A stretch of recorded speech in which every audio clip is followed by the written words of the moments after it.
Yo, check the monitor, flick the switch to on. We're live from the booth from dusk till dawn. Two cousins on the mic, yeah, we're kin, we're a team. Keeping your reality from turning to a scream. Two officers on patrol, so we all stay in control, providing that protection as a whole.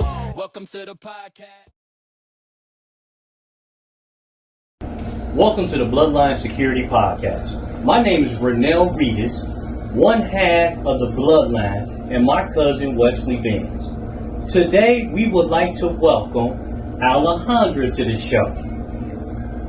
Alejandra, could you tell our audience today what you do for a living? Well, I work as a full-time school nurse, and part-time I work in home health care. First of all, I want to say what you do is so rewarding. And I want to thank you for your services of caring for other people. So we're going to give a shout out to all the nurses around the world. So as a nurse, Alejandra, what are some of the concerns that you may have when you come to a patient home to care for? Well, certainly one of my biggest concerns is safety. Is your safety. Isn't that interesting?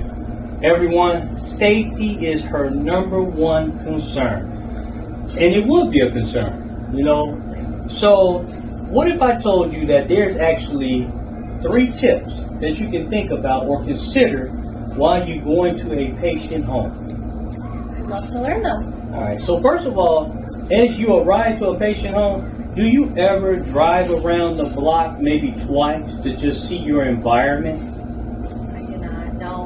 Okay, so you can start with driving around the block maybe twice, and sometimes in your environment, going to a patient house, there's alleys, especially in certain areas of homes. You can actually scan the alley as well as scan around the block and the neighbors to see exactly what's taking place.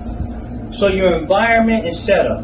When you get actually into a home, you should scan the room. You should look for anything that might be a hidden risk or a danger. And then you always want to keep like your back to the wall until you feel comfortable. And the reason why is because you want to be able to see people moving around you. And then leave your bed near an exit door. So that's tip 1, environment and setup. Tip number 2 is exits and movement. You want to check all the doors, the hallways as you enter to know your quickest way out in the event of an emergency. Never let a patient block your path when you're trying to exit. And then you also want to leave your bag near an exit. Now, how many bags do you carry on you? I have 2, sometimes 1 to 2 bags. And are they heavy bags? One of them might be, yes. Okay. So you want to keep your hands a little bit free, at least one of them. So if you had a bag in one hand, you don't want to have a bag in 2 hands, because if you have to actually defend yourself, you're able to have some type of protection. But if you got 2 bags in your hand, what'll happen is you're not able to care for yourself or your well-being. And you know you got to have your cell phone on you. So communication and instincts is the 3rd tip.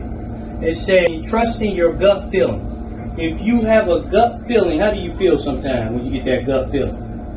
Like a little nervous, I honestly sometimes, a little unsure and unconfident. Okay. And then, do you have a code word that you use? So say for instance, you're in the environment and you got the communication. You should have your cell phone on. If you have your cell phone on FaceTime, what you can do is you can be talking to your husband or you can be talking to the agency, but they'll be able to know what situation you're in. Do you know about a code word? I do, yes. I have a phrase with my husband. Wow, isn't that something? Yeah, we do. A phrase, because I was thinking like you could use a phrase like on the phone so people not aware of it. You could say, I'm not feeling well. And that means I need help. A lot of people will be distracted by that, like, oh, she's not feeling well, or he's not feeling well. But no, that's what I need help. But what about your cell phone? What do you think should be taking what should be done with your cell phone when you on FaceTime? You want to make sure you have how much?